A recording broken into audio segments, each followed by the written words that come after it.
और ये गृहस्थ सामग्रियों के साथ गृहस्थ जीवन में आप प्रवेश कर रहे हैं। इस मंडप में जितनी सामग्रियां रखी गई हैं सब गृहस्थ जीवन से संबंधित है, सभी आप लोगों को कुछ न कुछ संदेश देती हैं। सबसे पहले मंडप गाड़ा जाता है। मंडप बांस का ही क्यों गाड़ते हैं? तमाम बम्बू तंबू आते हैं, कायों का गाड़ दे सकते हैं।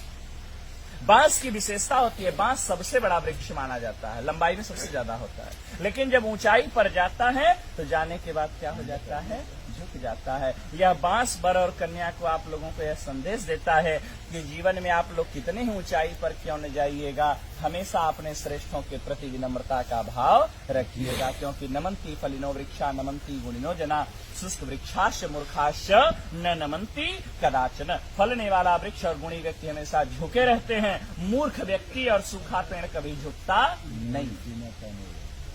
कुछ यहाँ साइंस पढ़ने वाले भी होंगे, हो सकता है 2-4 अक्षर पढ़ लिए हो तो वो सोचेंगे तो पंडित जी का ढकोसला है, साइंस भी सिद्ध करता। ये मंडप जो हरे बांस का गाड़ते हैं, हरा बांस जो होता है विद्युत का सुचालक होता है।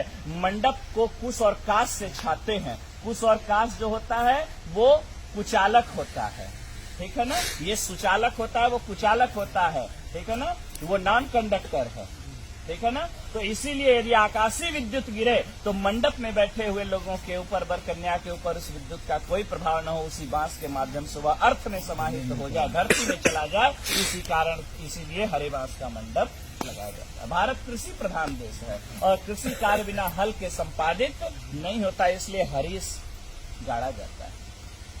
मंडप में ओखली और मूसल पुत्रोत्पत्ति की क्रिया को प्रदर्शित करने के लिए रखा जाता है। सील और लोढ़ा, सील हटा दिया जाता है, लोढ़ा लगाया गया था। अभी आपने लोढ़ा बच्ची के पैर के पास से हटाया। इसका यह भाव है कि हे देवी, ये विपत्ति रूपी पहाड़ है, आप के जीवन में यदि किसी भी प्रकार की कठिनाइयां आती रहेंगी, मैं इसी प्रकार से उसको अपने हाथों से हटाता रहूंगा, मैं आपके मार्ग को प्रशस्त करता रहूंगा, आपको घबराने की आवश्यकता नहीं है। इसके बाद मंडप में रखते हैं चकरी।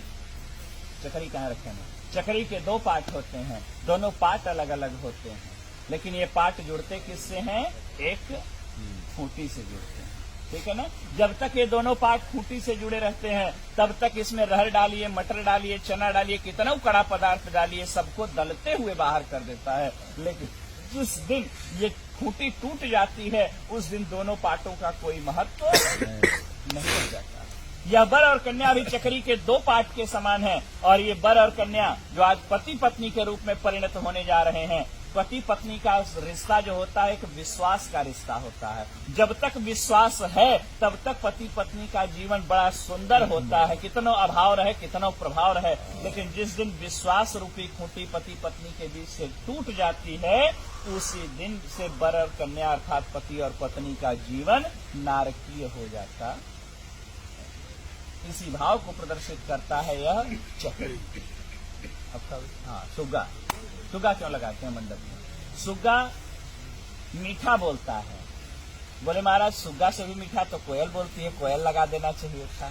बोले तोते की दूसरी विशेषता है, तोता मिर्चा खाता है लेकिन फिर भी मीठा बोलता है। यह संदेश आप लोगों को तोता देता है कि जीवन में आप लोगों को कोई कितना ही कटु अनुभव क्यों न कराए, कोई कितना ही कड़वा आप लोगों को क्यों न बोले, आप हमेशा प्रेम से